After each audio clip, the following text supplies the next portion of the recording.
Hello there everyone, welcome. So basically আমরা একটা জিনিস খুব ভুল করি, সেটা হলো কন্ডিশনালে আমরা জানি যে ফার্স্ট কন্ডিশনালে ইফ যুক্ত অংশটা প্রেজেন্ট, তারপরে উইল।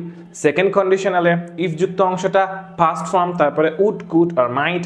অ্যান্ড থার্ড কন্ডিশনালে ইফ যুক্ত অংশটা পাস্ট পারফেক্ট ফর্ম, অর্থাৎ হ্যাড প্লাস ভার্বের পিপি। অ্যান্ড দেন আমাদের পরের অংশটাতে উড হ্যাভ, কুড হ্যাভ বা মাইট হ্যাভ ইউজ করি। বাট এই টাইপসের সেন্টেন্সে আমরা প্রায় ভুল করি। দেখেন, if I had a pain I would write a letter.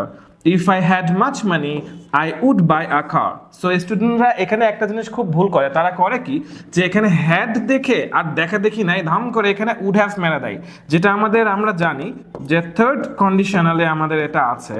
Third কন্ডিশনালে আমাদের যেটা হয় যে ইফ প্লাস এপারে যখন আমাদের হ্যাড প্লাস ভার্বের পিপি থাকে, সেক্ষেত্রে কিন্তু আমরা এপারে এসে উড হ্যাভ দেখা যাচ্ছে আমরা লিখি, উড হ্যাভ আমরা ইউজ করতে পারি।